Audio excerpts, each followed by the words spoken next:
पहले के ज़माने में मैं बोलती हूँ कि औरतों को पर्दे में रखा जाता था, अच्छा किया जाता था। क्योंकि वो अपनी मर्यादा, अपनी इज़्ज़त बचाना जानती थी। मैं अपनी ज़िंदगी में जितने भी आदमियों से टकराई हूँ, सब बहुत खूबसूरत थे। एक इन्फ्लुएंसर हैं लवली शर्मा, जिसे लोग सब एंटी विमेन कहते हैं। क्या लवली शर्मा सच में एंटी विमेन स्टेटमेंट देती हैं, यानी कि वे औरतों के खिलाफ बोलती हैं? क्या लवली शर्मा कंजर्वेटिव सोच रखती है, यानी कि वो रूढ़िवादी सोच को बढ़ावा देती हैं? आज हम इसी बारे में बात करने वाले हैं। आप वीडियो के अंत तक बने रहिएगा कि क्या लवली शर्मा वाकई में औरत की दुश्मन है। Hello friends, welcome back to the mask women.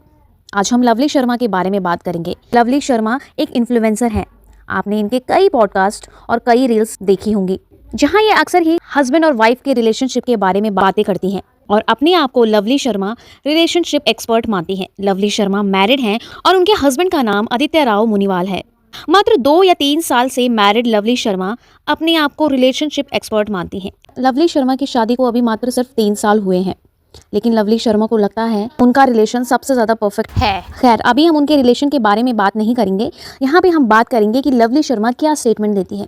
Lovely Sharma के कुछ ऐसे स्टेटमेंट्स हैं जो ज्यादातर मुझे एंटी विमेन लगते हैं। आपको कैसे लगते हैं कमेंट बॉक्स में जरूर बताइएगा कि क्या आपको भी लवली शर्मा एक कंजर्वेटिव सोच की लगती है, मतलब एक रूढ़िवादी सोच की लगती है? क्या उनके स्टेटमेंट आपको भी औरतों के खिलाफ लगते हैं? कमेंट बॉक्स में जरूर बताना। औरत की दुश्मन होती है, ये आपने तो सुना होगा, लेकिन लवली शर्मा की बातें सुन के तो मुझे यही लगता है कि और कोई हो ना हो, लेकिन लवली शर्मा जरूर औरत की दुश्मन है।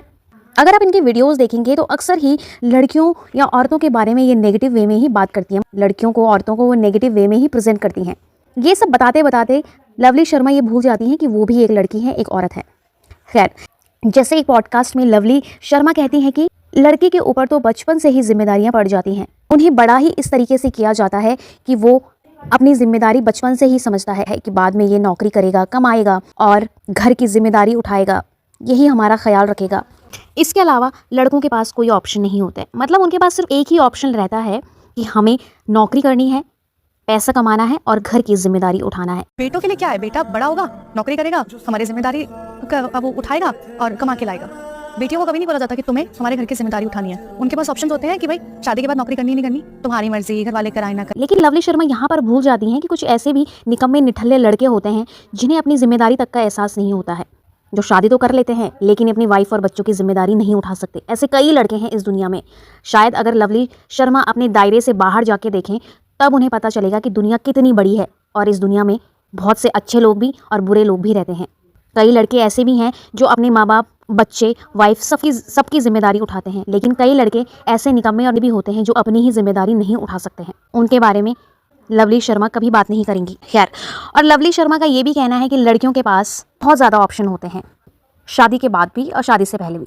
शादी से पहले अगर उन्हें जॉब करनी है तो वो जॉब कर सकती हैं और नहीं करना चाहती तो वो नहीं करती हैं। यहाँ पर भी लवली शर्मा ये भूल जाती हैं कि कई लड़कियां ऐसी हैं शादी से पहले जिनका उनकी जॉब से उनका घर चलता है, जो अपने घर की जिम्मेदारी शादी से पहले से ही उठाने लगती हैं। और शादी के बाद भी ऐसा होता है। जरूरी नहीं है कि हर लड़की के साथ शादी के बाद ऑप्शन हो। कई लड़कियां ऐसी हैं जिनके पति निकम्मे और निठल्ले हैं और लड़की को जॉब करनी पड़ती है अपने घर संभालने के लिए। कई लड़कियां ऐसी हैं जो अपने हस्बैंड की हेल्प करती हैं जॉब करके। ठीक है, मैं मानती हूँ कि लड़कों के ऊपर कई जिम्मेदारियां होती हैं, घर की, जॉब की, फैमिली की, लेकिन लड़कियों को लेकर लवली शर्मा ने जो कहा कि लड़कियों के ऊपर कोई जिम्मेदारी ही नहीं होती है। कितनी लड़कियों को जानती हैं लवली शर्मा? दुनिया इतनी बड़ी है, सारी लड़कियों को तो नहीं जानती होंगी। शादी के बाद कई औरतें ऐसी हैं जब कुछ काम करेंगी तब जाके उनका घर चलेगा। जो लेडीज घर संभाल रही हैं, क्या वो किसी जिम्मेदारी से कम है? और वहीं लवली शर्मा एक और चीज़ कहती है कि जो लेडीज़ होती हैं वो हमेशा आज, कल या परसों की ही सोचती हैं, यानी कि वो प्रेजेंट टाइम में ही जीती हैं और प्रेजेंट टाइम का ही सोचती हैं। लेकिन जो आदमी होता है वो हमेशा 5 साल आगे की सोचेंगे। औरत के दिमाग में क्या चलता है? सिर्फ आज की चीजें, कल की चीजें। आदमी अगले 5 साल का सोचता है कि उसको क्या करना है। ठीक है, इनके हस्बैंड सोचते होंगे इतने आगे की, इनकी फैमिली में होंगे इतने अच्छे आदमी जो 5 साल आगे की सोचते होंगे, लेकिन दुनिया सिर्फ उतनी ही नहीं है जितना ये लवली शर्मा जानती है। दुनिया बहुत बड़ी है और कई तरह के लोग इस दुनिया में रहते हैं। शायद उन आदमियों को लवली शर्मा नहीं जानती होंगी जो एक ही दिन में सारे पैसे उड़ा देते हैं। उन आदमियों को लवली शर्मा नहीं जानती होंगी जो सारे पैसे एक ही दिन में नशे में उड़ा देते हैं। इनके बारे में तो वो बोलना ही भूल गई। या फिर लवली शर्मा जानबूझ के इस तरीके के स्टेटमेंट देती हैं ताकि उन्हें मेल वैलिडेशन मिले। इंडिया में कुछ कानून या लॉज लेडीज़ के हित में बनाए गए हैं, औरतों के हित में बनाए गए हैं, लेकिन इसका मतलब ये नहीं है कि वो आदमियों के खिलाफ है। औरतों पे सदियों से ही अत्याचार होता आ रहा है और वे सहती आ रही हैं। दहेज को लेकर, डोमेस्टिक वायलेंस को लेकर, बाल विवाह, इन सब में औरत अपनी आवाज़ उठाने के लिए कानून की मदद ले सकती है। इसलिए ये औरतों के हित में बनाए गए थे। क्यों वो हस्बैंड और इन लॉज के डोमेस्टिक वायलेंस को सहेगी? हाँ, ऐसा भी ज़रूर है कि कुछ लड़कियाँ इस चीज़ का गलत फ़ायदा उठाती हैं। इस कानून का कुछ लड़कियाँ गलत फ़ायदा उठा रही हैं, लेकिन इसका मतलब ये नहीं है कि सारी लड़कियाँ ही गलत हैं या सारी लड़कियाँ ही फ़ायदा उठा रही हैं। कुछ लड़कियाँ हैं, लेकिन यहाँ पे लवली शर्मा पूरी तरह से गलत हैं। आज भी कई औरतें ऐसी हैं या कई लड़कियां ऐसी हैं जिनके साथ बहुत ही ज़्यादा गलत होता आ रहा है, लेकिन ये मैडम पता नहीं किस दुनिया में जी रही हैं। न्यूज़ देखें तो इन्हें पता चलेगा कि हर दिन कितनी लड़कियां घरेलू हिंसा की शिकार होती हैं। कई चीज़ें ऐसी हैं जो मीडिया में नहीं दिखाई जाती हैं। कुछ टाइम से डिवोर्स केसेस ज़्यादा हो गए हैं, नो डाउट। कई लड़कियाँ हैं जो इस डिवोर्स का फ़ायदा उठाती हैं, जैसे एलिमनी को लेकर या प्रॉपर्टी को लेकर, लेकिन इसका मतलब ये नहीं है कि हर डिवोर्स में लड़की फ़ायदा उठा रही हो।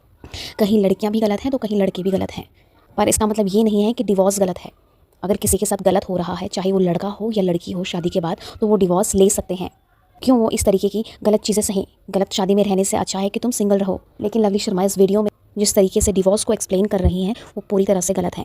यहाँ से लड़कियां खत्म हो चुकी हैं और हमारा जो कानून है वो अपाहिज हो चुका है। हमारा कानून लड़कियों को दिया गया था, बनाया गया था बिकॉज देयर वर टाइम जहाँ पे गलत होता था।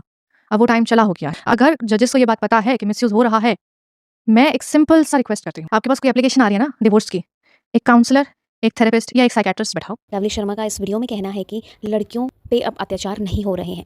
बाकी आज की वीडियो में फ़िलहाल इतना ही। आप लवली शर्मा के फ़ैन हैं या फिर आप लवली शर्मा के इन स्टेटमेंट को किस नज़र से देखते हैं? क्या आपको भी ऐसा ही लगता है कि वो एंटी वीमेन है? कमेंट बॉक्स में ज़रूर बताइएगा। धन्यवाद।